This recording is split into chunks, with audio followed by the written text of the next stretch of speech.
Það auðvitað hlaðið í mikil útgjöld. Það mikla launahækkanir í opinbera geiranum. Nú það búið að bæta mjög mikið í bótakerfið. Öryrkjar að fá verulega miklar bætur og hækkun og það þarf að afla fjár fyrir þessu öllu. Mín spá svo að tekju forsendu fjárlaganna mun ekki standast. Það muni hægja meira á í hagkerfinu heldur en spáin gerir ráð fyrir. Þannig að það muni vanta upp á og það muni verða stærra gat í árslok. En það sem þurfti auðvitað að gerast og ég held að allir hafi séð sem að vildu, það þurfti bara að fara í verulega niðurskurð, tiltekt, sparnað til þess að styðja við þessa stefnu að það ætti að ná niður verðbólgunni. Það er merkilegt að því við mælum þetta í okkar rannsóknum mjög slavist og við sjáum það að Íslendingar eru oft að standa sig miklu verr heldur en aðrir með þess að þriðju venju. Að við náttúrulega erum svolítið alið upp í þessari vertíðastemningu þar sem við erum bara að eldast við síðasta símtalið, fundin, verkefnið en að staldra við og muna fyrir hvað stönd við hvað erum við að gera hver tilgangur okkar verka og hafa kjarkinn þess að fylgja því. Og það leikur árangur og það þriðja venjan. Þannig að maður alltaf að gera kannski það sem skiptir ekki máli. En varðandi sjóðuna, það verið að tala svona virkasjóði og vísitölusjóði. Hver munurinn? Já, þetta er frábær spurning. Við sjáum þannig svo mikið í umræðinni að fólk horfir á vísitölusjóði sem eru mjög ódýrir en eru þeir að elta vísitöluna skoðar kostnaðin á þeim og ber saman við sjóði sem eru í virkri stýringu hér heima til dæmis, eðlilega og þar sjáum við til dæmis að þú kaupir vísitölusjóða þá getur þú fengið hann á kannski 6 til 20-30 punkta sem mjög ódýrt á meðan sjóðir í virkri stýringu að kosta kannski 100 til 150 punkta. Þetta töluverður munur. En þetta hins vegar eins og að bera saman ekki einu sinni epli og appelsínu heldur bara epli og kartöflu eða ananas eða eitthvað vegna þess að þegar við erum með virkasjóði að þá eru sjóðstjórar þarna á bakvið sem eru aktíft byggt á miklum rannsóknum og ítalegri greiningu að velja bréfin inn og alltilega að taka þennan samanburð en berum þá saman epli og epli berum þá saman innlendan sjóð í virkri stýringu við erlendan sjóð í virkri stýringu og ótrúlegt en satt að þá kosta þeir bara mjög sambarilegt verð. Og úti. Þegar þetta eru virkirsjóðir. Svo annað fyrirtæki, Hringrás, sem að var Ég sá það í gær. Já, sem að var... Það verið svona í þessu að fá eyða málmum og öðru slíkum. Já, það var metið á bara marga milljarða ekki fyrir löngu síðan, en nú það bara tekið yfir af Íslands viðskiptabánkanum, þannig að það þar Íslandsbankið á komið með í fangi og þarf að endurskipuleggja og reyna. Ég veit ekki hvort þetta engir bankar sem vilja fá fyrirtæki raunverulega í fangi. Þetta er neyðarúrræði hjá bank. Þannig við vitum ekki hvað þetta það síðasta sem banki vil gera að fara að reyna að reka eitthvað fyrirtæki út í bæ.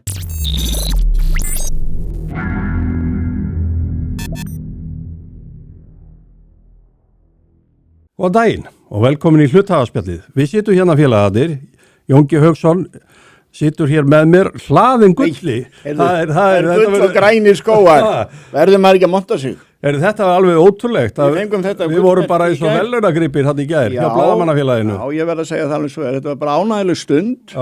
Gaman að koma þarna, þetta voru menn sem maður hafði unnið með í eldgamla daga og DFF til dæmis. Þetta bara svo áhorfendur vitið að við fengum svo gullmerki í Blaðamannafélags. Já, við skulum hafa það á hreinu.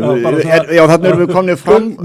Gullmerki. Og vonandi þetta... Við státum hér af. Vonandi merkir þetta að Íslendingar fái gull í handboltanum. Við tökum því svolítið þannig, já. Tökum því þannig. Það bara þannig. Eina sem að skilði á þetta að gull fjall á mörkuðum í morgun og Alvotech niður 5% í upphafi dags. Já, ég sá það. En mér finnst vænt merkið. Já. Þetta var ánægileg stund í gær og bara takk fyrir bara ánægilegt að Blaðamannafélagið skildi heiður á. Við vorum 14 sem voru þarna. Nú fyrir utan, ég var náttúrulega með þér fyrir 40 árum á DFF þegar þetta byrjaði nú allt saman þetta ævintýri. Þetta átti nú að vera stutt hjá manni í blaðamennskan en hún orðin 44 ár. Og þarna hitti ég gamla vinnufélag og síðumálun Þorstein Jóð og Arnar Pál Hauksson og hafði gaman að því og Gísli Sigursson á Akureyri, hann var nú þarna, hann var reyndar á Vísi í gamla daga og og skrifaði eitthvað fyrir DFF, en þegar ég fór norður þá var hann á degi. Já, það var gaman að heita. En hérna, við ætlum að hlaupa inn í Kauphöllina, sko, það blasir auðvitað við að... Ekki byrja bara verðbólgunni, svona örstutt. Sko, það er bara... Gjörðu svo vel, Sigurður. Það er bara sjálfsmark hjá ríkisstjórninni, það er ekkit annað. Sko, verðbólgan er komin upp fyrir það þegar ríkisstjórnin tók við, sem beinlínis gerði það að sínu helsta stefnumiði að berja niður verðbólguna, lagði pólitískt ansi mikið undir. Já. Þess vegna verður þetta teljast pólitískt sjálfsmark eins og atburðarásin hefur verið núna. Já. Og þetta er auðvitað stórkostleg vonbrigði vegna þess að við töldum okkur verið inn í ferli. Jafnvel þó að sko, verðbólgu væntingar til lengri tíma hafi ekki verið að hækka vegna þess að það er búið að keyra bara niður kerfið. Já. En það er, ég tel að þessi mæling núna skapi ákveði ráðaleysi og stefnuleysi í þessum verðlags og stýrivaxtamálum. Í næstu viku er ákvörðun hjá Seðlabanka. 4. febrúar. Ég gerir ráð fyrir að verði óbreytt. Ég sagði það í síðustu þætti, ég sagði það þættinu þar á undan og þá varst þú nú svona þetta lítur nú að fara að lækka en þetta er algjört, þetta er rosalegt gagn. Já og þetta er bara mikið áfall að þetta skuli birtast með þessum hætti og svo höfum við alls konar rauðstrik í samningum og annað þannig að ríkisstjórnin með þetta hámenntaða fólk í hagfræði efnahagsmálum kynnt sig, eins og segja, hún hefur kynnt sig sem þetta var helsta baráttu málið, það átti að taka hressilega á efnahagsmálunum í kostningabaráttunni, að fara með verðbólguna niður, hjálpa heimilunum þá í gegnum lánin og verðtrygginguna. Nei, það er ekki gengið. Ár liðið og ekki nóg með það að verðmætasköpunin er ekki í lagi heldur. Já, Daði Már birtist í báðum sjónvarpsfréttastöðum í gær og hann var augljóslega sleginn yfir þessu. Ekki þó með sleggjunni. Nei, það var... Þú heyrir það, við erum bara hersir eftir þess að útnefn...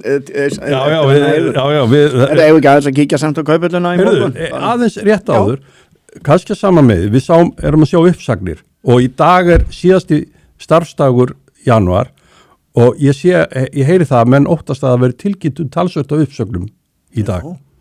Ég sá að Alvotek var með hóp uppsögnum daginn.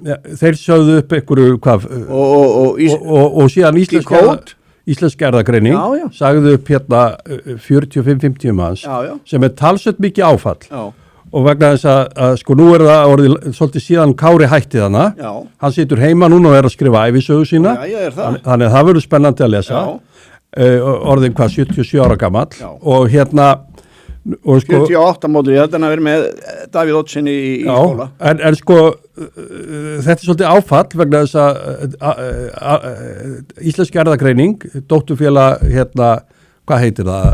Bandaríska félagi sem á það núna, ég maður það ekki sem bara segja það, Decode Amgen, Arnar mann þetta betur við, enda yngri maður, en þeir hafa haft mikla trú á þessu félagið og rekið þetta mikið vísindastarf og þetta kannski aðeins kemur aftur upp ágreiningur akkur Kári hætti, vegna þess að við erum sagt að þeir hafi ekki verið jafn áfjáður í allt þetta vísindastarf og mikil orka sem fór í að skrifa ritrýndar vísindagreinar sem eins og ég sagði hér á síðast ári að því að Kára dreymdi svolítið að fá Nóbelinn í læknis og erðafræðum og ég hefði reyndar haldið að hann hefði bara alveg verið átt að skilið í samingi við það gríðarlega vísindastarf sem hann dró inn í þetta félag. Já, og hann vil líka komið með fullt af erlendum vísindamönnum og sérfræðingum sem hafa auðgáð og blomgað íslenskt samfélag og lyft upp íslensku vísindamönnum og þannig að þetta vísindastarf sem þarna hefur unnið, þetta er dálítið áfall að fjórðungur starfsmanna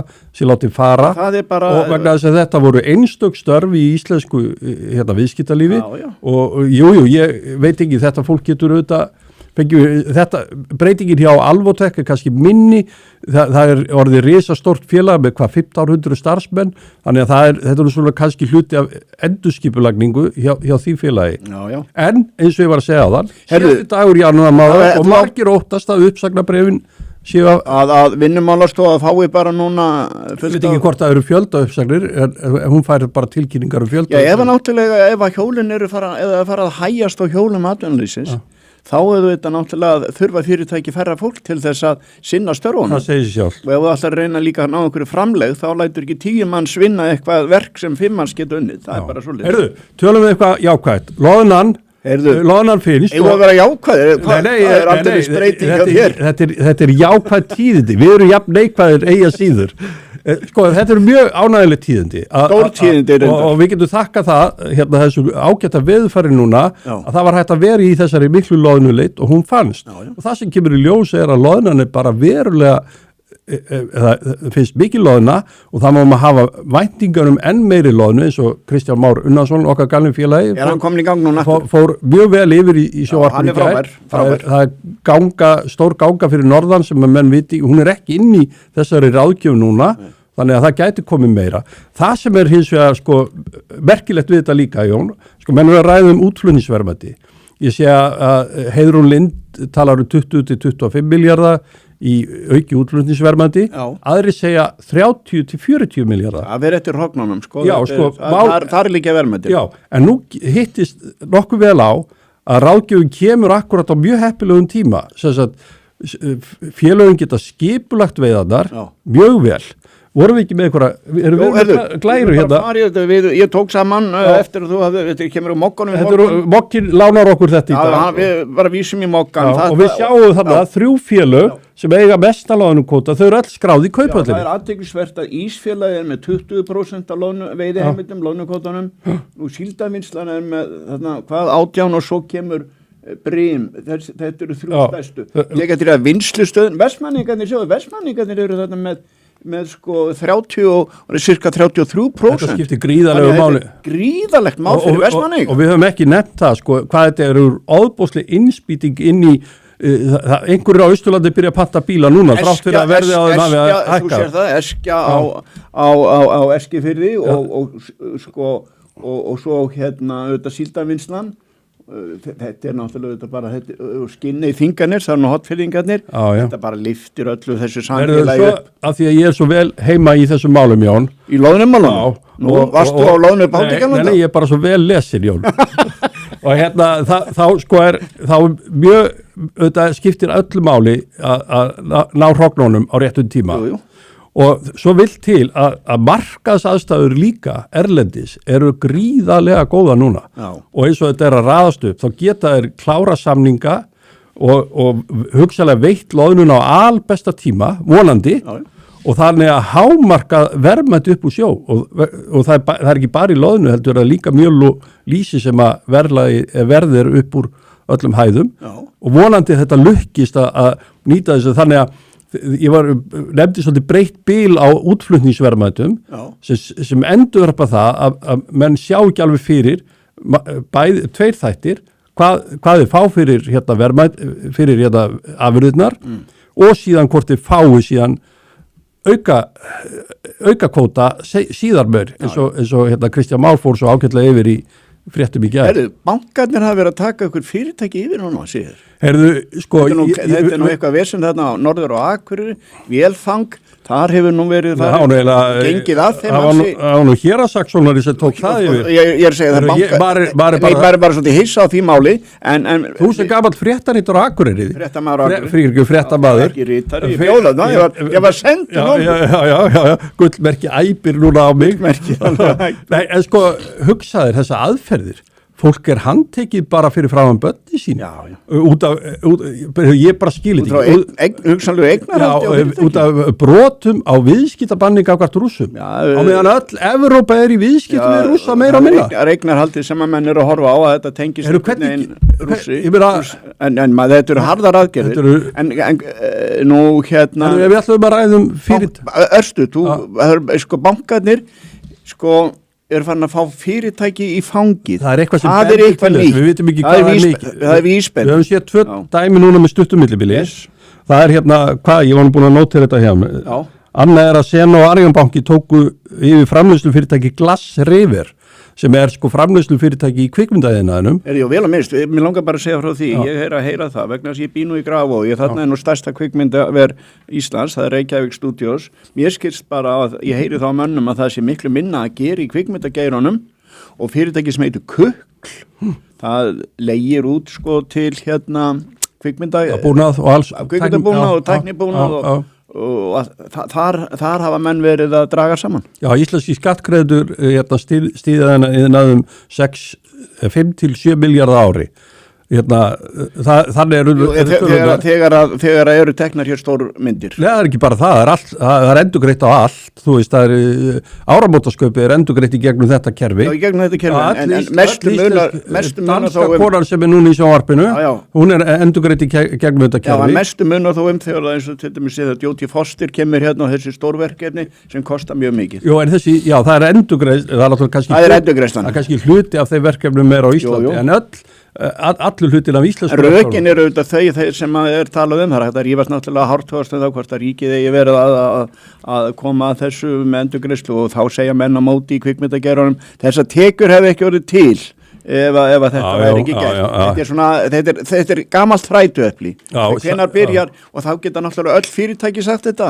Ég meina ef að þú er ekki að reka þitt fyrirtæki og þá ríkilegur skatta, þannig er verið að hjálpa. Þannig er Sena í samstarfi við Arionbanka að tekið yfir þetta félag sem hefur ekki getað borga reikninga núna í marga mánuði og ýmis verkefni sem voru komin á hold. Ég las það með þess að menn hefur verið búin að fara í klippingu sem átt að vera síðhærðir í einhverjum kvikmyndaverkefnum, þannig að þetta er svona sýning hvað við erum. Svo er annað fyrirtæki, Hringrás, sem var ég sá það í gær. Þeir hafa verið svona í þessu sko að fá eyða málmum og öðru slíkum. Já, það var metið á bara marga milljarða ekki fyrir löngu síðan, en nú er það bara tekið yfir af Íslands viðskiptabánkanum, þannig að það þar Íslandsbankið á komið með í fangi og þarf að endurskipuleggja og reyna. Ég veit ekki hvort þetta engir bankar sem vilja fá fyrirtæki raunverulega í fangi. Þetta er neyðarúrræði hjá bank. Þannig við vitum ekki hvað það síðasta sem banki vil gera er að fara að reyna að reka eitthvað fyrirtæki út í bæ. Og ég veit ekki hvort að þetta hefur áhrif á afskriftarreikning bankana, ekki þessi tvö dæmi sem slík. Banki er náttúrulega búin að fara í gegnum sko, eins og með Vestmiðuna í Keflavík sko, þetta er búin að vera að reynast þeim mjög dýrt og ýmis gjaldþrota og ýmislegt þannig en þetta er bara mjög athyglisvert og það er ýmislegt gangi. Herðu, hingaði komin gestur. Við að geima Eimskipafélagið. Já, bara vonbrigði. Það er aftur speiklun. Eimskip og sýnir okkur og Samskip. Eimskip sýnir okkur, þetta er lífæðin, þetta er flutningurinn til og frá þjóðinni og ef leiðu þú sérð einhvern samdrátt þar, þeir hafa náttúrulega verið með á Norðurálið ef ég skilji þetta rétt. Og bakka líka fyrir náðar. Og það munar auðvitað þessa stóriðu. Þeir eru að tapa flutningunum. Það er bara að tapa sjálfur sjóflutningunum. Já, það er minni flutningar vantilega. Já, það tapaðu. Svo er högg sem að Svo mistu þeir skip úr Orkuveitan verður fyrir tapi vegna Norðuráls. Nú þegar ekkert er framleitt þá er ekki siglt, þannig að þá verður Eimskip fyrir tapi og líka eins og með bakka. Þannig að þetta er líka svo mikil speiklun. Þetta eru svona vísbendingar og birtingamindir sem við erum að sjá. Lokaorð, einu sinni var sagt að Eimskipafélagið skilaði bestri afkomu þegar var 1 eða 2 virkjanir í gangi. Þannig að hugsalega getur það breyst með virkjólum og sögulandinu. Ég veit ekki hvað hún fær þennan frasa. Þetta er mikil viska í þessu. En yngveð góðu gestur kominn, Hermann Guðmundsson, forstjóri Kemi. Gerðu smá því og koma svo inn aftur. Komið sæl aftur, næsti gestur okkar er Hermann Guðmundsson, forstjóri Kemi. Velkomin í þáttinn. Takk fyrir. Heyrðu, það er eins og þú sér, þá eru við með náttúrulega með gull og græna skóa. Já, ég er bara byrjandi. Já, svo segir bara Siggi við mig í morgun, heyrðu, gullið, þú lækkaði í verði maður. Heyrðu, nú hann öllu gamni slepptu. Stórtíðindi þetta sem hefur, sko, samfélagið hefur nötrað eftir þetta í gær þegar að kemur þessi verðbólga, 5,2%, hún er á uppleið og það er allir einhvern veginn, þetta er fjármálaráður í vörn. Þú skrifaði aðeins þetta á Feysið. Hvernig blasir þetta við þér og heldur þú svona stjórnendum í atvinnulífinu? Já, ég held þetta sé ekkit mjög flókið. Það eru þetta þannig ef það geisa verðbólga þá þurfa allir að leggjast á eitt að ná henni niður. Já. Og við sjáum að ríkisfjármálin er ekki að styðja við stefnu Seðlabankans. mikið launaskrið á vinnumarkaði, bæði í einkageiranum og enn meira í opinbera geiranum. Miklar fjárfestingar framundan í innviðum, bæði í orkuframkvæmdum og vegagerð og öðru slíku. Já. Og þetta allt saman olía á eldinn. Þannig að það er alveg sama hvað Seðlabankinn gerir í hækkun vaxta, að hann næri ekki að kæla þetta. Nei. Það verður að vera miklu samhentari tök á ríkisfjármálum og vaxtastefnu til þess að við náum árangri. Já. Nú var fjármálaráðherra í viðtölum í báðum sjónvarpsstöðvunum í gær og þá var hann mikið einmitt að tala um ríkisfjármálin, að þau ættu að styðja við lækkun vaxta. Hún var auðvitað brugðið eftir þetta. En finnst þér að trúverðugt þessi, hvernig þau tala um ríkisfjármálin, þau vísa mikið í fjármálastefnuna, þetta eigi að lagast eftir 1 ár eða eitthvað slíkt, sko? Það er auðvitað hlaðið í mikil útgjöld. Það er mikla launahækkanir í opinbera geiranum. Nú það er búið að bæta mjög mikið í bótakerfið. Öryrkjar að fá verulega miklar bætur og hækkun og það þarf að afla fjár fyrir þessu öllu. Mín spá er svo að tekju forsendu fjárlaganna mun ekki standast. Það muni hægja meira á í hagkerfinu heldur en spáin gerir ráð fyrir. Þannig að það muni vanta upp á og það muni verða stærra gat í árslok. En það sem þurftu auðvitað að gerast og ég held að allir hafi séð sem að vildu, það þurfti bara að fara í verulega niðurskurð, tiltekt, sparnað til þess að styðja við þessa stefnu að það ætti að ná niður verðbólgunni. Aukning útgjalda, ríkisútgjalda upp á 140 miljardar. Sko. Já. Samantengt þú, það er auðvitað fullt af peningum, það kannski ekki risa stór tala í prósentum talið, en það er fullt af peningum og þetta þarf að sækja í vasa skattgreiðenda. 9% aukning í fjárheimildur ríkisins, það er og allir svona peningar sem hún tekur á skattgreiðendum veikja heimilin landinu og styrkja ríkissjóð, sko.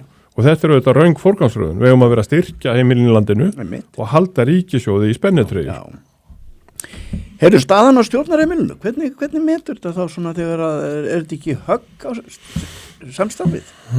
Einhverju leyti, þetta er auðvitað líka bara afleiðing af ákvörðunum. Flokkur fólksins fékkst aldrei mikið af sínu loforðum uppfyllt núna í þessu frumvarpi og væntingarnar það að hagkerfið myndi halda sjó og jafnvel vaksa er ekki að ganga eftir. Ég er ekki að spá neinni upplausn á stjórnarheimilinu en þetta verður bara alveg hörku erfitt og það þurfa allir að leggja dálítið mikið á sig, kannski meira en þau reiknuðu með til þess að ná endur saman. Ég held að sé þannig. Hvernig metur almennt hljóðið í forstjórum í dag? Svona, eru þeir bjartsýnir? Nei, mér finnst menn nú svona frekar á niðurskurðar hliðinni, menn ætla svona að halda sér höndum, ekki ráða fólk í stöður sem losna, einhverju munu fækka fólki að því að það er bara ekki verkefni. Við vorum að tala það við Sigurður að hópuppsagnir í vikunni. Já, uppsagnir allavega. Ekki bara fullt af fólki heldur líka dýr störf, þannig að þetta er mikið af skattekjum að tapast út úr ríkissjóði. Þannig að við erum bara í kælingaferli, þetta hófst svona einhverjum kraft í október í fyrra og við erum bara ennþá í þessum fasa og ég heldur verðum í honum alveg fram í maí þegar við sjáum túristarna byrja að koma aftur á fullum krafti. Herðu aðeins Kemi, hvernig var síðast ár hjá þér? Það var gott. Pétur, Kemi er sem sagt fyrirtæki sem þjónar bílgreininni. Já, mikið bílgreininni, líka iðnaði og svolítið í sjávarútvegi, þannig að við erum svona heila með allan íslenskan iðnaðin undir, má segja það. Við keyptum fyrirtæki Pálsen fyrir 3 árum síðan og svona bættum við okkar starfsemi, þannig að starfsemi gekk vel, við vorum með tæp 10% veltuaukningu í fyrra? Já, og bestu afkomu í sögunni. Og þið voru með það veltuaukningu líka á það? Jú, við erum búin að vaksa í 10 ár stanslaust. Já. Þetta búin að vera hann í 10 ár? 11 ár. 11 ár? Já. Þannig að Hvar liggja helstu tekjurnar? Hjá okkur þetta mikil sala í smurolíum og olíuvörum og efnavörum og hreinsivörum, svo erum við í bílavaralötum og bílrúðum, seljum mjög mikið af bílrúðum, erum að hjálpa fólki sem með skemmdarúður. Já, það er í gegnum Pálsen. Það er í gegnum Pálsen, þetta eru svona stóðirna sem við hvílum á og við erum náttúrulega bara með mikið af frábæru fólki, við erum með 60 manns í vinnu og erum að reyna að sinna öllum vel. það galdurinn. Þetta svona business to business svolítið Eingöngu, nánast eingöngu. Já, fyrir utan kannski þessar bílrúður. Nei, það náttúrulega réttingaverstaðin vantarlega. Já, og tryggingafélögin og þetta, já. Heyrðu góðvinnuðin, Bjarni Ben. Já. Bindursson, hann bara komin til samtaka atvinnulífsins. Já. Það er þetta ekki óvar, finnst þér hann ekki að vera of stór númer þarna? Þannig að vera fjármálar að vera fórsetir? Já, en hvað gera menn eftir slíkan fyrir? Já. Bara að keyra leigubíl? Nei, 1 ár í pásu, en nú vill hann fara að gera eitthvað. Já. Þetta ekki bara gott skrif? Ég held þetta sé mikill fengu fyrir samtöngin. Mér finnst SA, það hafi ekki farið nógu mikið fyrir samtökunum í þjóðmálaumræðunni síðust árin. Já, ok. Og mér finnst það er svona að hafa... Það er eiginlega þungavíkt. Nei, og þau hafa kvartað yfir því að þau fá ekki einu sinni fundi með ríkisstjórninni og sem segir manni að það nú ekkit mikið talsamband á milli atvinnulífsins og ríkisstjórnarinnar. Já. Þannig að Bjarni kemur auðvitað með margra ára þekkingu af hagkerfinu, efnaðasmálum og kjaramálum. Já. Og það er auðvitað gott að fá mann sem getur stokkið fullskapaður inn í þetta og hann ætlar nú að taka til starfaskils með 1. mars. Já. Þannig ég held að þetta sé bara mikið fengu fyrir samtökin og fyrir hann held ég að þetta sé mjög passandi starf vegna þess hversu víðtækt þetta er. Samtökin þurfa að hafa skoðun á öllu því sem framgengur í efnaðasmálum. Hann er ekki þú heldur að Fyrst að vera pólitískur þá eða? Já, hann er náttúrulega búin að vera forsætisráðherra og ábyrgandi í stjórnmálum bara síðustu lánast 2 áratugi. 23 ár. Já. Og það verði ekki honum til trafalega eða samtökunum. Nú sá maður að svona ákveðni leiðtogar í verkalýðshreyfingunum voru svona pínlítið að orða einhverja efasemdir. Jú. Ég held að sé nokkrir fletir á þessu. Í fyrsta lagi finnst mér gríðarlega mikilvægt að fólk sem hefur lagt leið sína í stjórnmálin geti komist aftur inn á vinnumarkaðin. Góð punktur. Og mér finnst líka mikilvægt að átta sig á því að Bjarni Benediktsson er að fara að tala um framtíðina með atvinnulífinu. Fortíðin er búin, henni verður ekkert breytt. Hann gerir sitt besta þau ár sem hann var í stjórnmálum. Nú er hann að fara að vinna þá fyrir atvinnulífið og aftur mun að gera sitt besta í því. Og eins og ég þekki hann þá mun að bara áfram beita sinni dómgreind og framsýni og ekki vera að pöngast í stjórnmálum ef að menn halda það að hann ætla að fara inn í stjórnmálum í Íslandi. Hann fórnaði 23 árum í það og það bara komið gott. Nú er gríðarlega mikilvægt eins og þú nefndir að talsamband milli allra aðila. Stjórnmálana samt atvinnulífsins og verkalýðshreyfingarinnar. Þannig að menn finni flöt að deila þeirri framtíðasýn að auka kaupmátt án þess að hrikti í verðbólgu og öðru slíku. Þetta við búum við mjög erfitt módel hér á sömu leyti og á vinnumarkaði og það tilraun til þess að breyta því hafa gengið bara bölvanlega. Það er rétt orðið yfir það. Og meðan við horfum til dæmis á Norðurlöndin sem búa bara við mjög skynsamleg módel við það að semja á vinnumarkaði. Það sem tekið mið af hvað útflutningsgreinar geta gert og hvað er skynsamlegt að auka kaupmátt mikil. Þannig að við erum að sjá allt önnum vinnubröð. Við höfum reynt að innleiða þetta hér með samkomulaginu. Það er ekki tekist. Heldur að Bjarni geti búið til, það finnst mér stæðsta áskorun eins og þú segir, hann er hókina reynslu, hann er verið hinum megin, hann þekkir þetta allt saman. Heldur hann geti búið til þetta talsamband? Ég held að það sé mikilvægt að líta aðeins á söguna í þessu. Ísland hefur auki kaupmátt launamanna linnulaust frá bankarunni. Bara linnulaust. Byrjaði fyrir alvöru 2013 og hefur síðan bara jafnt og þétt verið aukast. Núna er Ísland í 25% í heiminum í mestum kaupmátt launamanna. Og þetta er auðvitað frábær árangur og við höfum ítrekað á þessum tíma samið óskynsamlega. Það tekið allt og stór skref. Og við höfum sloppið með það að því að það hefur verið svo mikill hagvöxtur í gegnum túrismann og gegnum iðnaðinn og bara ýmislegt sem hefur fallið til með okkur og við höfum getað staðið undir þessu. Fyrirtækin hafa staðið í lappirnar og getað borgað þessi laun. Nú er bara komin aðeins önnur staða upp og þá þarf svolítið að staldra við og ég myndi að halda að fyrsta verkefni hjá nýjum framkvæmdastjóra þegar hann tekur til starfa er svona að setja sig inn í hagsmunamál allra aðildafélaga SA því þau eru mörg og það eru ólíkir hagsmunir, ólík sjónarmið. Það þarf fyrst að ná svona einhverjum samhljómi í húsi samtakana og setja svo niður með verkalýðsfélögunum. Samningar eru í gildi ennþá og allt það er eitthvað strik í haust sem að menn þurfa að skoða, en ég held að engin óbrjálaði maður fyrir efna til ófriðar og vinnumarkaði með ekki sterkari undirstöður heldur að við erum með núna. Já.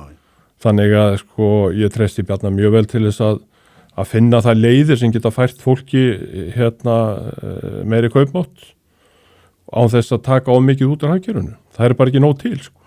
Nei, það er bara Ja, þetta er náttúrulega líka að menn fáist til þess að horfa á réttu hagtölunar, eins og þú nefnir hagvösk og þá er það hagvöstur per mann hefur ekki verið að aukast á Íslandi. Það er rétt. Að við höfum tekið þetta inn í gegnum aukin fjölda fólk sem kemur kannski inn í heldur lægri störf, ellendis frá. Já. Þannig að menn verða líka fást til þess að horfa á réttu hlutinu. Ég held að eigi engin vandamál við það að sko vilja auka kaupmátt launafólks séu forsendur til þess. En heldur að sé Það finnst mér að vera kannski, eins og ég sagði, stæðsta áskorunin hjá þeim sem eru á vinnumarkaði að búa til þennan samhljóm til þess að búa til fyrirsjáanlega samninga til lengri tíma þegar í atvinnulífinu. Það er það sem þið viljið. Já, og þar er verðbólgan auðvitað algjört eitur og ég held að við getum fagnað því að við erum búin að vera með alveg ótrúlega stöðuga krónu núna síðastlegin 10 ár. Hún er að hreyfast til einhverja 3-4 krónur. Sveiflast innan ásins sem er ekki neitt og það skiptir ykkur gríðarlega máli. Já, að þetta sé svona nokkuð fyrirsjáanlegt. Ég held að Seðlabankinn hafi staðið sér frábærlega í því að halda svolítið í skottinu á krónunni og hann hefur stigið inn á markaðan og keypt mikið þegar það er gjaldeyrir á framboði og svo framvegis. Þannig að ég held svona í heildina eru forsendur mjög góðar. Það er bara komið að því núna að við getum ekki bætt í kaupmáttinn. Við þurfum að verja hann með því að berja niður verðbólguna og tryggja það að fólk fái þau verðmæti sem þeir eru að fá útborgað í hver mánaðamót. Það er stóra verkefni að mínum mati núna. Já. Heyrðu, þú hefur verið harður andstæðingur eingöngu í ESB. Og það hefur ekki breyst. Það hefur ekki breyst, ég er það reynda líka. En hvað segirðu, hvaða brölt er þetta hjá ríkisstjórninni? Sko, já, ég held bara að ég finn svolítið til með þeim sem eru í Viðreisn. Að því að Viðreisn er stofnuð utan þetta baráttumál að reyna að efna til samninga við ESB og reyna að fá okkur útkomu sem er hagstæð þjóðinni. Í mínum huga er þetta feigða flan og það er bara svona ákveðið prinsip sem að maður stígur ekkit yfir. Það voru 100 milljónir manna sem mistu lífsitt í styrjöldum á síðustu öld við að berjast fyrir sjálfstæði sín og frelsi. Og svo er fólk á Íslandi sem heldur að sé viðskiptatæki færi fólki í því að kasta af sér frelsinu og sjálfstæðinu. Ég er ekki þar sko og við getum ekki hvart yfir nokkur sköpuðum hlut og okkar vandamál hér á Íslandi eru þannig að alla þjóðir í Evrópu myndu vilja skipta við okkur. En nú, að því hún nefni Viðreisn, sko, nú hefur oft verið talað um að þrýstingurinn á að gangin í Evrópusamvendi komi frá atvinnulífinu. Nei, það eru auðvitað nokkrir það eru nokkrir stjórnendur sem að trúa því að það sé auðvildar og það getur verið bara þeirra hagsmunir að fyrirtækin þeirra eigi mikið undir því að geta flutt vörur út á evrópska efnahagssvæðið og allt eðlilegt og skynsamlegt með það. En það má ekki að mínum mati á ekki að hugsa þetta út frá krónum og aurum og einhverju hagsmunamati. Þetta er bara prinsipmál. Við erum bara frjálst þjóð í þessu landi og þannig á það að vera og það hefur engin leyfi til að afsala sér því með einhverju skriflegum samningum út í Brussel. Það er bara alveg fráleitt. Og þetta líka að kíka í pakkan, það finnst mér svo skrítið. Það finnst mér svo mikil. Aðildarviðræður og það sé ekki hugur á bakvið það. Það bara verið að segja fólki ósatt. Já, það verið að segja fólki ósatt. Allar þjóðir sem hafa gengið inn frá aldamótum hafa fengið sama samningin og okkur stendur þessi samningu til boða. Það er engin óvissa í þessu. Engin óvissa. Eina sem þarf að semja er bara hvað við lengi að klára aðlögun laga og regluna á Íslandi að þessu evrópska kerfi, punktur basta. Klífur þetta þjóðina á næstu? Já. Ég veit ekki í hvað stóra hluta, en það verður örugglega mikið þetta rifist ef að þau ætla að láta á þetta reyna. Já. Sögðu annað fyrir kosningar, en eru með annað. Samfylkingin sagði annað, og líka Flokkur fólksins. Viðreisn talaði svona í gátum og var ekki... Það sagði sig að hampa þessu ekki. Já, var ekki heiðarleg í sínu. Ekki heiðarleg þar. Inga Sæland hefur ítrekað andstöðu sína við ESB og ég fagna því.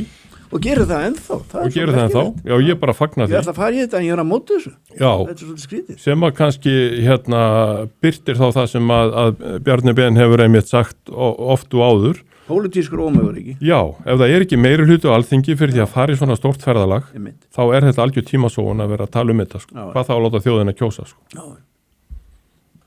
Heyrðu, þú er líka verið að skrifa fjölmiðla og þú ert nú að auglýsa sig í enska boltanum. Já. Þú ert mikill Manchester United maður síður. Ég er það. Rísin vaknaður. Búin að vera það síðan 68. Já, þetta sér maður hann er miklu glaðvarari. Já, ég sé það. Það er Bobby Charlton og Josh Best. Þú ert þar á þeim tíma. Já, bara Josh Best var besti leikmaður í heimi þegar ég er að komast til vit, sko, 6 ára gamall.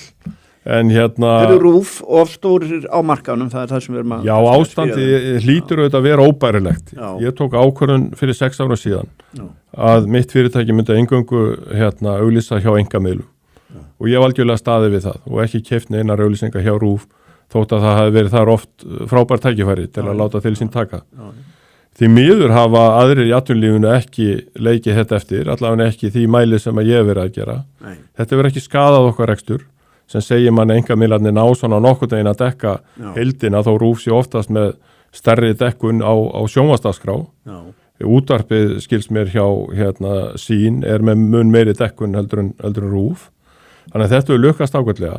En það er auðvitað ekki hægt að horfa upp á það að nú er ég að gera breytingar. Það sem að RÚV verður einhvers konar innheimtustofnun fyrir aðra fjölmiðla og svo ég að útdeila einhverjum ölmusum út og suður. Ég held að sé einhver alvesta tillaga sem maður hefur séð. Já, hún er bara hel sjúk. Hvernig datt loga í hug? Það er bara maður spyrs. Þegar að menn er að reyna hinn pólitíska ómöguleika að gera alla ánæða, þá færðu svona vitlausar hugmyndir. Ég held að það yrði ekkert uppnámið við því ef að RÚV verið tekið auglýsingamarkaði og bara hætt og svo bara þurfa stjórnmálamenn ákveða það hvort á eitthvað að bæta þeim tjónið eða ekki. Þannig að sparast út af peningum að þurfa ekki að selja auglýsingar og umstangi í kringum það. En mér finnst þetta afleitt staða að einkarekni fjölmiðlar skuli þurfa að vera upp á ríkissjóð komin með framlög. Já. Hvernig þú ert að auglýsa í íþróttunum. Já. Hvað svona, þú ert að selja olíu en auglýsir í íþrótta... Já, iðnaðarmenn eru minn stæsti kúnnahópur. Það er svona iðnfyrirtæki, verktakar, sjómenn og svo framvegis. Þannig að kallmenn á aldrinu svona 16 til 76 ára sem horfa á enska boltan. Já. Þar er eina sjónvarpsefnið sem er í línulegri dagskrá sem er með þetta mikið áhorf.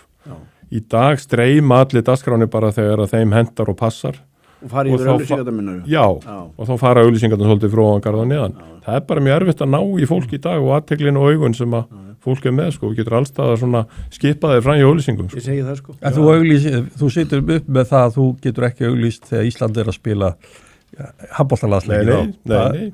En ég myndi freka styrkja HSÍ beint heldur en að peningunum í auglýsingar, Ég skilst að þeir standi bara ekki vel og þurfu hjálp. Það er merkilegt. Já, þeir standa ekki vel. Merkilegt með þjóðaríþróttina að það skuli ekki og merkilegt að þetta stóra mót úti að það er ekki til miðar fyrir Íslendinga og HSÍ hefur litla sem enga tekjur á mótinu. Nei. Það er svolítið skrítið. Já, svolítið sorglegt. Já. Er það ekki? Það er bara sorglegt. Þeir tala það allavega. Já. Hefur ekki fyrst með þessu náttúrulega? Jú, alveg hreint, einustu mínútu. Það setur spenntur fyrir framan kassa. Já. Eins og þú segir, línuleg dagskrá. Línuleg dagskrá. Það er vegna þess að þetta er alltaf að gerast þarna. Já. Og þá erum við að tala líka um enska boltana. Já. Dagsgamli leikir er ekki áhugavert sjónvarpsefni, Við munum það þegar Bjarni Ben var að reyna að gera leikina fyrir sig. Já. Bjarni Ben var í huga með sko. Hann vann og reyndar á Frjálsi Verslu þegar ég var þar. En það er auðvitað, menn er að horfa á leikina og það er, þannig að þetta er góðu kostur. Já, þetta er mikill selskapur. Og fórstæðin í stóran pakka var þetta ekki? Jú, þetta er stærsta fjárfesting sem að mitt félag hefur tekið að sér í markaðsmálum. Og við erum þarna smáfiskarnir í hóp með Icelandair og Hagkaup og Ölgerðinni. Þannig að það eru 3 félög í Kauphöllinni. Hver eru fleiri þarna? Kemur þú þarna, já.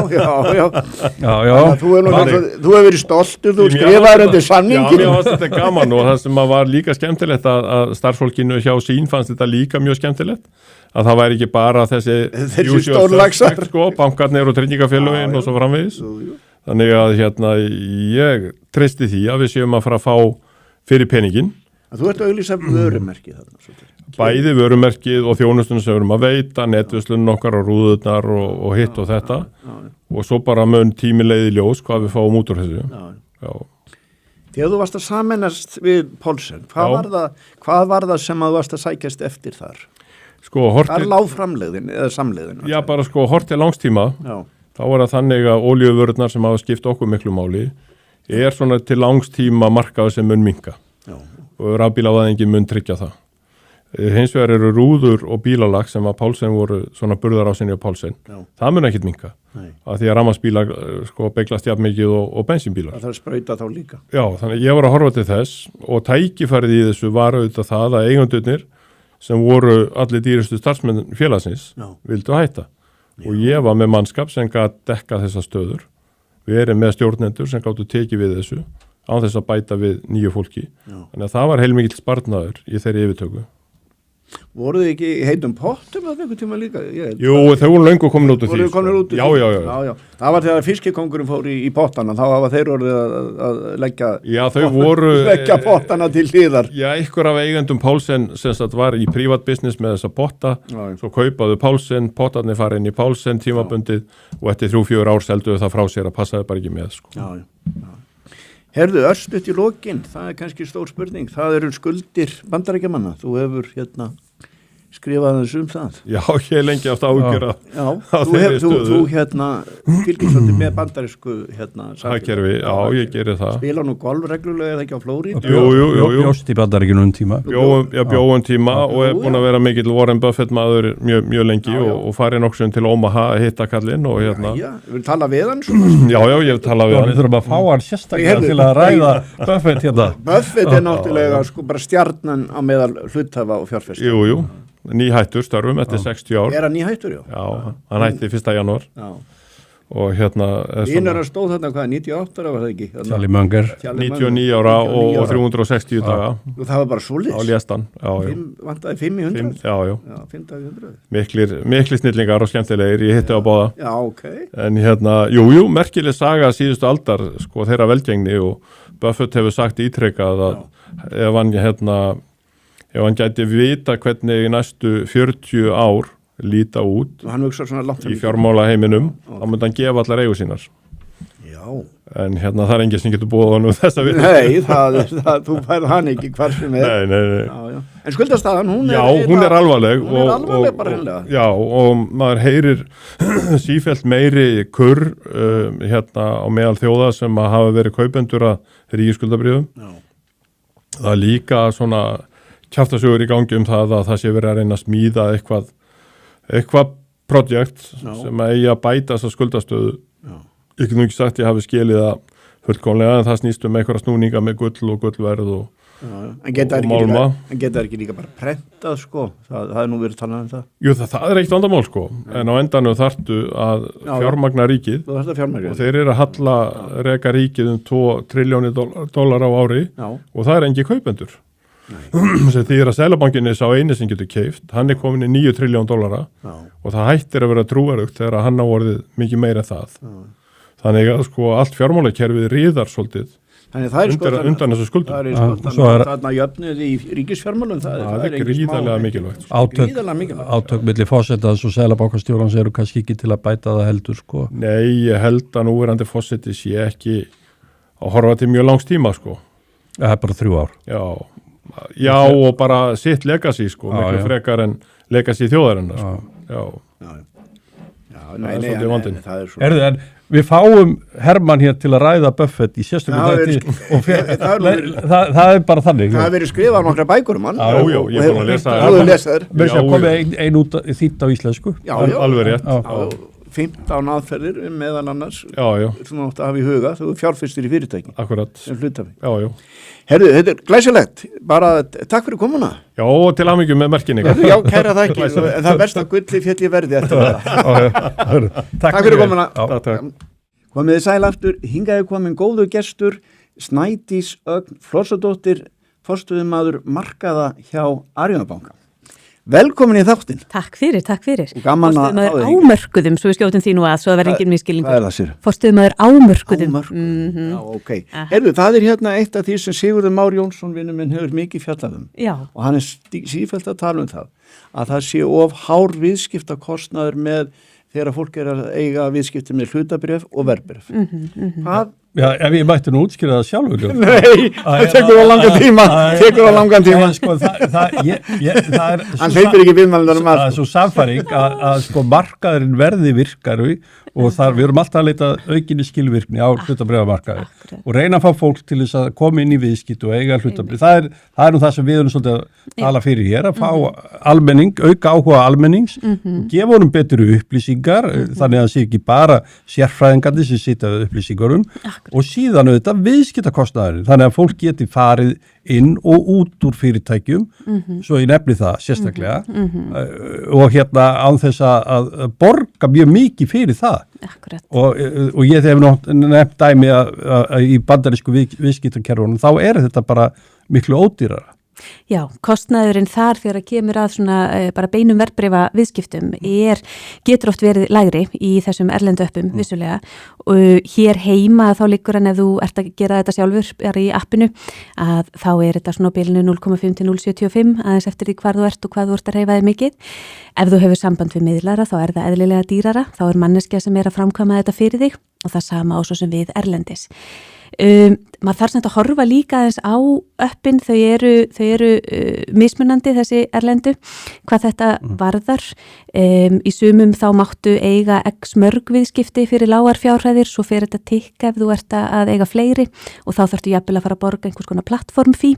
Þannig ég myndi alltaf skoða heildarkostnaðin vel og eins líka gengismunin sem að maður að fá þegar þú ert að skipta þá íslenskum krónum í evrur eða dollara þegar þú ferð þarna inn í samanburði við að gera það hér. Það er náttúrulega sér mál, sko, þetta. Það er alveg, já. Áhættan af því að eiga hlutabréf erlendis. Já, svo er það, akkurat. En það er sagt að þá mæli nú satt með því að fólk sé alltaf með eitthvað erlendis líka, sko, svo því sé nú haldið til það. En er ekki kostnaðurinn eitthvað hærri á Íslandi? Það er bara hagkvæmni, bara stórrækstrar, kemur hann inn í þetta eitthvað? Jú, það skiptir auðvitað máli, bara það er stærðar hagkvæmni í þessu markaður nút auðvitað miklu stærri. Þannig að þegar kemur að þessum beinu verðbréfaviðskiptum að þá eðlilega einhver munur þar á milli. Ef við hins vegar skoðum að því það eru tvær leiðir og ég er svo innilega sammála því að það skiptir máli að við séum með einstaklinga inn á þessu markaði og það er nú það sem við erum alltaf að hamast í að reyna að auka.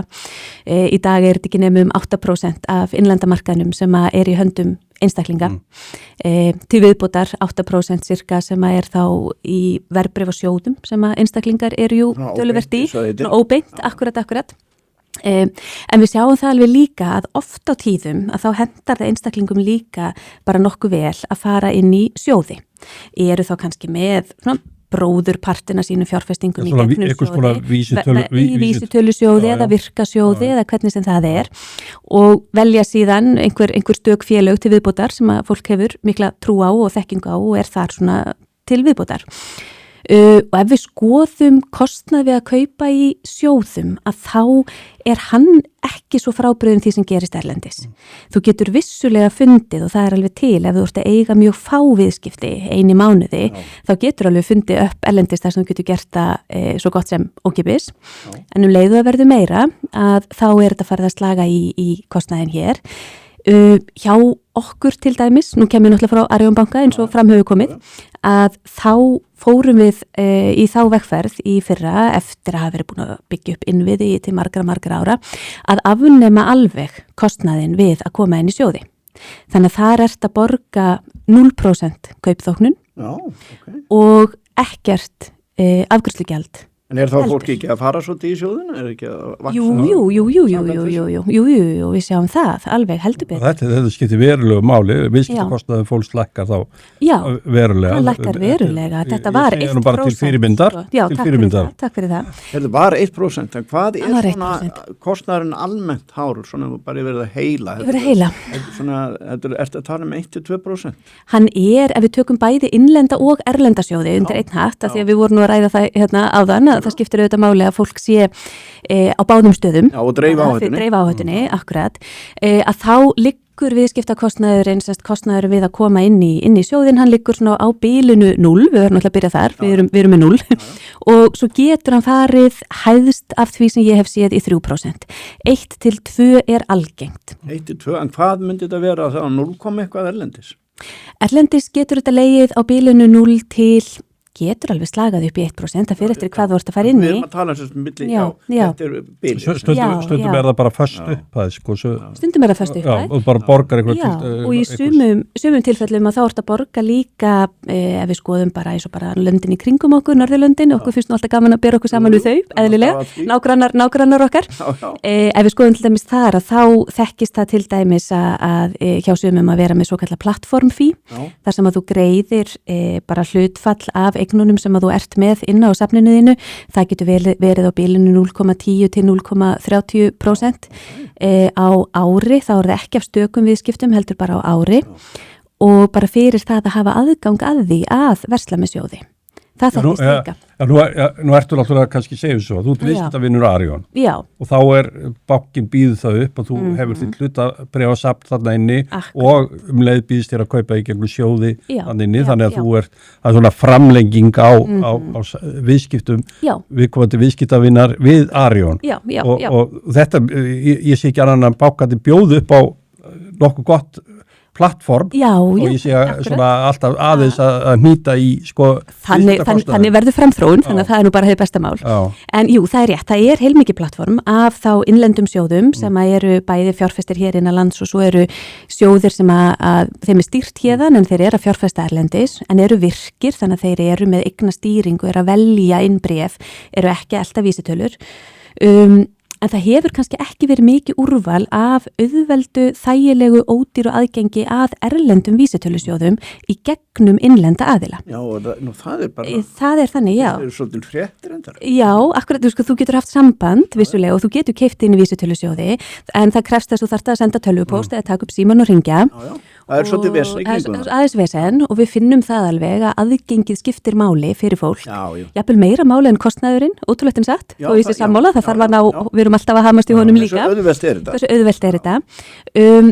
Og það sem við erum að fara að breyta núna og kem nú með fréttina nánast fyrst hér, ég sagði nú samtökum sparifjáreigenda frá þessu á morgunfundunum bara núna daginn, er að við erum að fara að bjóða upp á erlenda vísitölusjóði sem eru mjög ódýrir í appinu. Í appinu? Já, það er ekki komið, en það er handan við hornið. Við erum búin að vera að vinna í þessu núna í þó nokkuð tíma og auðvitað gera hlutirnir alltaf hægar en maður vildi, eðlilega, helst hefur viljað sjá þetta fyrir ári síðan, en við erum búin að vera að vinna í þessu núna í tíma og það er stutt í þetta.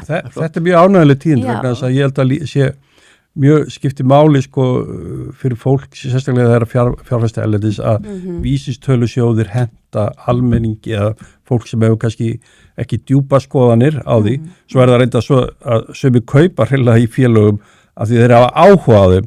Það er eins og ég verð nú varfið í mínu umhverfi, þá er þessi trúahópur sem fjárfestir í Tesla til dæmis, sem er það er svona kvöld. Það er nánast kvöld, þess að margir nálgast með þessum hætti og þá er þetta orðið bara hefur ákveði skemmtana gildi að sumu leyti, en vísitölusjóðir eru mjög góðir fyrir almenna fjárfesta. Þannig þetta er mjög kjarni. Og það sem ég mitt skipta máli líka með talandi almenna fjárfesta að það að byggja upp sitt eignasafn horfandi á bæði kostnaðinn sem skiptir alltaf máli og síðan það að þú vilt vera með eitthvað krydd í safninuðinu líka að þá getur hafa vilja til að fylgjast með akkurat og þá getur verið bara bæði áhugavert og gagnlegt að kannski horfa á þetta í svona 3 þáttum, annars vegar það að vera með vísitölusjóð sem er þó bara að elta vísitöluna og þú fær þó bara ferskurðina markaðnum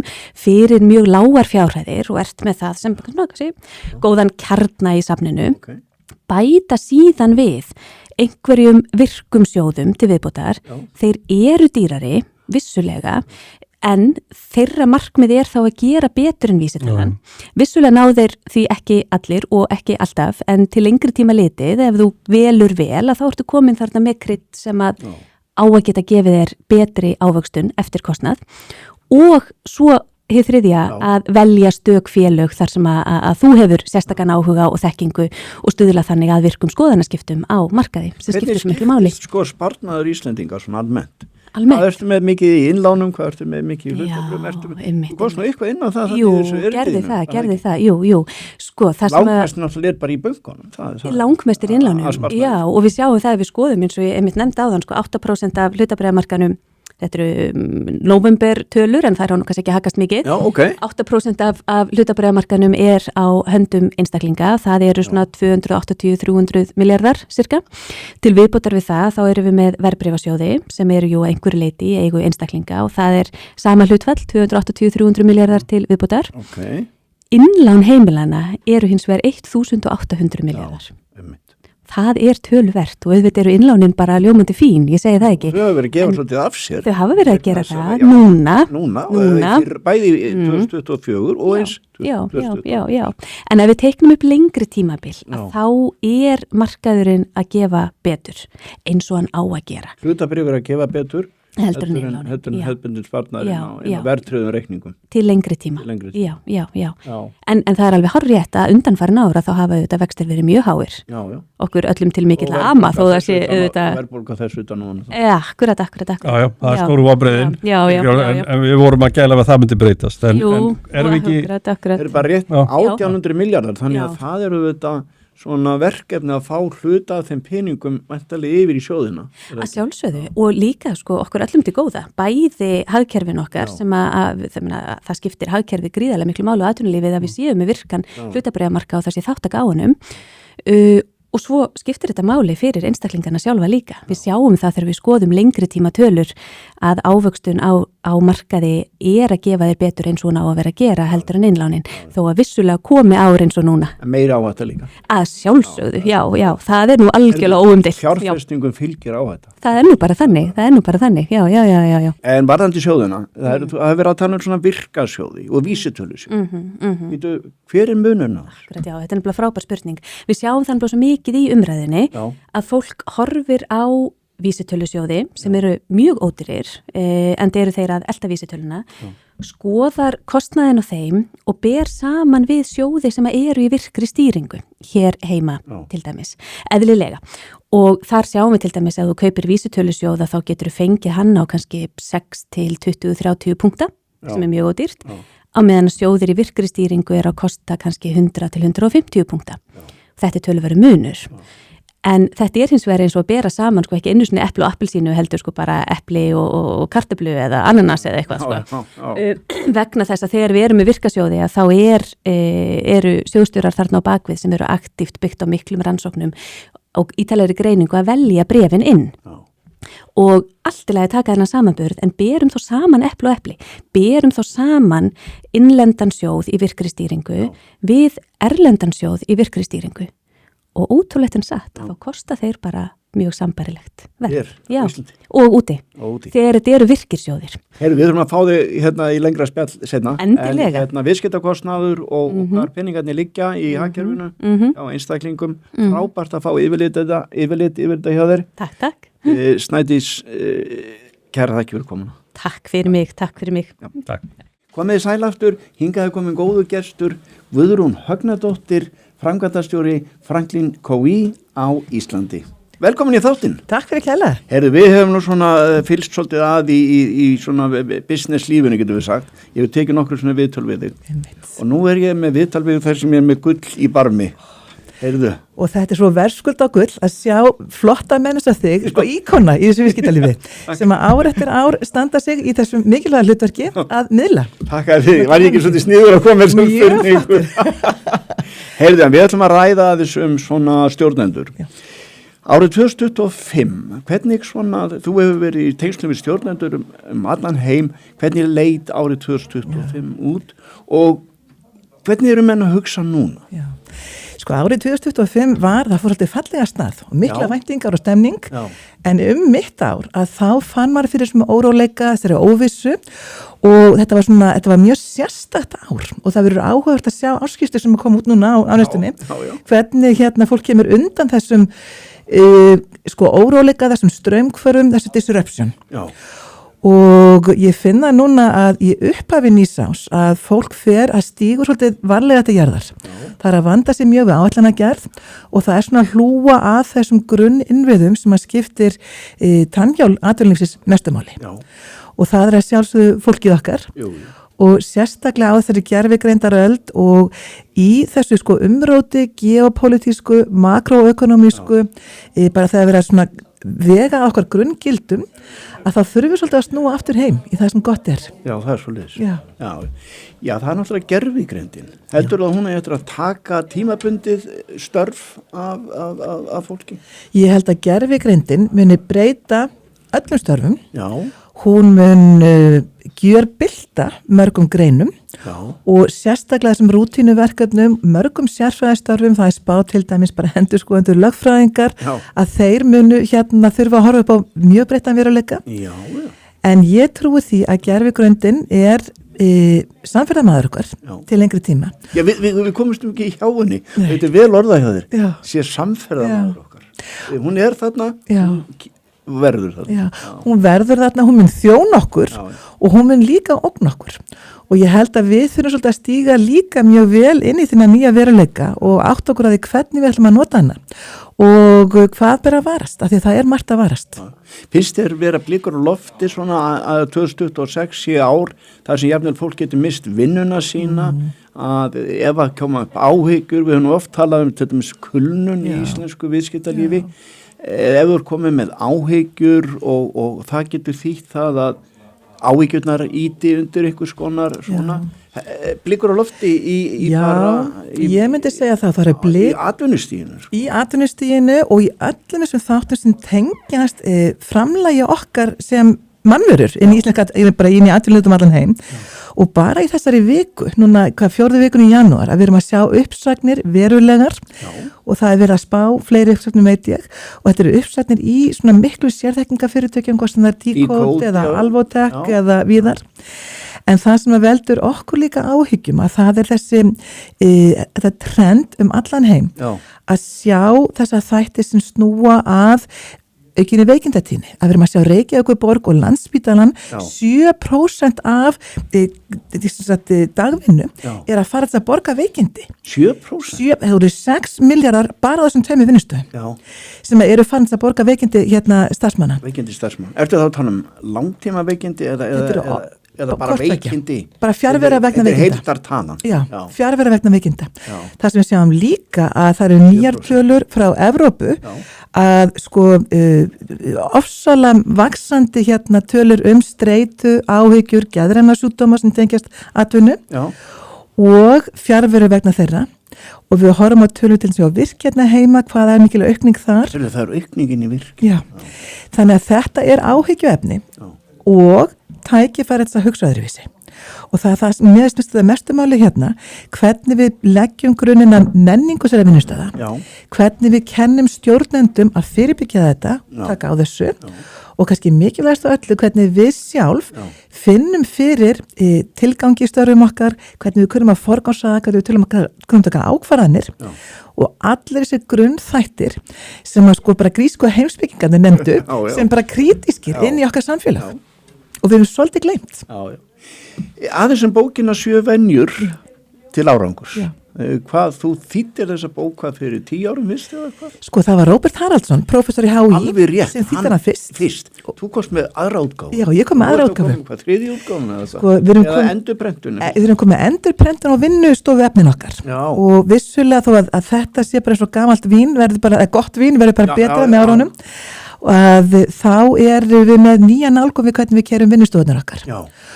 Og við vorum að frumsýna það núna bara í janúar, byrjun. Já, þú voru þarna með fund á hvað, Kjarvalstöðu? Ekki Kjarvalstöðu, við erum mjög oft á Kjarvalstöðu. Já, Kjarvalstofu. Vinnustofa, Kjarval. Já, vinnustofa Kjarval. Maður eins og ég svona risaðila, Kjarvalstofa og Kjarvalstaði. En segðu mér aðeins frá því hvað svona fannst þér stjórnendur þar hlusta mest á, hvað var svona? Já, þarna vorum við með alveg úrvalshóp af leiðtogum úr ýmsum áttum og erum að endurtaka þetta nú reglulega, þannig við erum yfirlega að vinna bakvið tjöldin inn í fyrirtækjunum en núna erum við að bjóða þáttakandum að koma bara á opnari vinnustofur, einmitt á Kjarvals stofu, svo ég sé fyrir rétt mál hérna. Svo látum mikið ruglaði. Risaðilegtan með borðið. En það sem stóð upp úr, það var kannski þetta þakklæti fyrir að fá að tengjast aftur einhverju sem við vitum að skiptir okkur máli, vitum að þjóna okkur í dagsins önn, en við gleymum okkur í þessum hvirfilvindi bara anna og daglegra verka. Fólk með ómarga bolt á lofti, finnst þér? Já, og það kannski að eldast við það sem að skiptir minnamáli. Víst að þess að skipta að bara hafa kjarkins að segja að þetta skiptir okkur mestumáli. Og það það sem að sér þess að góður stjórnendur gera að hafa þessa stefnu og þessa forgangsröðu á hreinu, og það sem að okkar verkefni hjá Franklin Covey að tryggja það að allir starfsmenn tengjast þær í stefnu, tengjast þær í forgangsröðun og viti hvert fyrirtæki að ganga. Viti hvert að ganga. Og hvernig það að hjálpa við framgang árangurs dagstælega. Heyrðu, ég með þetta hefur fram að það var nú þess að ég fór að skoða þetta. Það venja 3, mikilvægast fyrst. Já, það akkurat það. Erum við alltaf að íta þessu mikilvæga frá okkur og erum við í aukaðdreifanu þá fyrst? Já, og það svolítið það, og það svo merkilegt að því við mælum þetta í okkar rannsóknum mjög slavist, og við sjáum það að Íslendingar eru oft að standa sig miklu verr heldur en aðrir með þess að þriðju venju. Að við erum svolítið alið upp í þessari vertíðastemningu, þar sem við erum bara að eldast við síðasta símtalið, fundin, verkefnið, en að staldra við og muna fyrir hvað stönd við hvað erum við að gera hver tilgangur okkar verka og hafa kjarkinn þess að fylgja því. Og það leikur árangur og það þriðja venjan. Þannig að maður alltaf að gera kannski það sem skiptir ekki máli. Já, nú síðan það hugsaðu í vinn-vinn, mér er alltaf fundist það er að segja, það er ekki ég sem þarf að hafa núna ef ég er að semja eða gera eitthvað, þetta þarf að skipta báða aðeila máli. Og maður hugsa hvaðan hann að fá þessa sín, Covey, þetta náttúrulega uppbyggt á hans doktorsverkefni sem hann byrti síðan þegar hann var 59 ára, risaðilega, eins og við að gefur hann bókin, og bókin ennþá á topplistum allra Wall Street Journal og New York Times. Hún er þar ennþá, þessi bók. En þetta engin speki frá Covey sjálfum, hann tekur 200 ára rannsóknum og fer aftur til, maður sér bara, ég nefndi stóist grísku heimspekingana, að þetta svona kjarnin í þeirra skilabóðum líka. Og vinn-vinn, þetta náttúrulega grunnur samningatakni, þetta grunnur samskipta, grunnur allar viðskipta. Og þetta að í stað að segja vinn-lús, það sem ég ætla að vinna á þinn kostnað. Og ég reyna að hafa alltaf betur. Aðeins betur. Þannig nú umræður oft fólks. Því miður. Ég vil vinna þig í samkeppni í umræðinu, Og það, til skemmri tíma vinnur það, en til lengri tíma að það sem að gildir vinna. Staldra við, koma auga á hvað þjónar hag beggja aðeila. Ég segi það. Já. Heyrðu, kannski svona eitt í viðbót, vertu virkur. Já. Það merkir að vera bara ég á að vera virkur, ég á að vera virkur og hlusta á þig núna. Hvernig virkar þetta? Sko, þessi fyrsta venja, sem forsendarinni alls það sem við gerum, að hún segir einfallega, takt þú ábyrgð. Í öllum ástæðum að þá þú val hvað þú segir, hvað þú gerir, hvernig þú hagaðir, hvernig þú hugsar, og ábyrgðin þín. Og það það sem ég held að íslenski vinnustæðir í ljósi þessari talna sem við vorum að horfa á stórmerkilega tölur veikindi, áhugaleysi, turnover og fyrir ekki að gera neikvæðin upp að það. En ég trúi því enn og aftur að ábyrðin hvílir bara hjá hverjum einum. Öflugir stjórnendur geta lyft kraftaverk og góð menning leggur grunninn. En það þarf að vera gaman í vinnunni. Það þarf að vera gaman, en það þú sem að skapar þá gleði. Það er ég, það er ekki aðrir sem eiga að gleðja mig. Nei. Ég verð að bera ábyrgð á því að ég kem inn á vinnustað og ég á að hafa mér á að líða vel. Og það er kannski svolítið þetta, og maður horfir líka bara á kynslóðirnar, að þú framselur ekki þessa ábyrgð. Að þín gleði, þín hamingja, þín árangur á þína ábyrgð. Já, þetta er vel mælt. Maður er alltaf að kenna öðrum með það ekki. Það er svolítið þægilegt. Það er þægilegt. Heyrðu nú aðeins svona í upphafi skal endur skoða, það með 2 og fyrst að við erum svona að fara að klára þetta. Í upphafi skal endin skoða.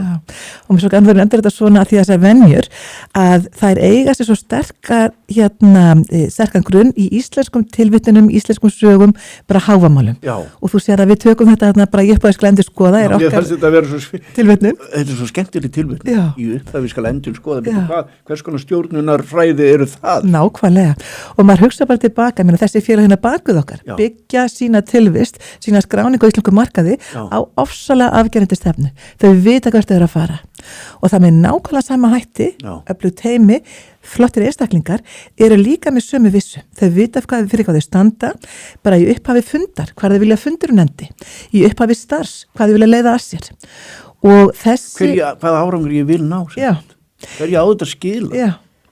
Og það er það sem við erum að gera með okkar viðskiptavinnum, er að minna starfsfólk á það að ábyrgðin liggur þarna, gleðin liggur þarna og þitt er valið. Og mitt er valið, það er rétt. Heyrðu, góð lokaorð, heyrðu og bara kærar þakki fyrir komuna. Guðrún Högnadóttir. Indislega að vera með þér, alltaf. Takk fyrir komuna. Sumleiðis.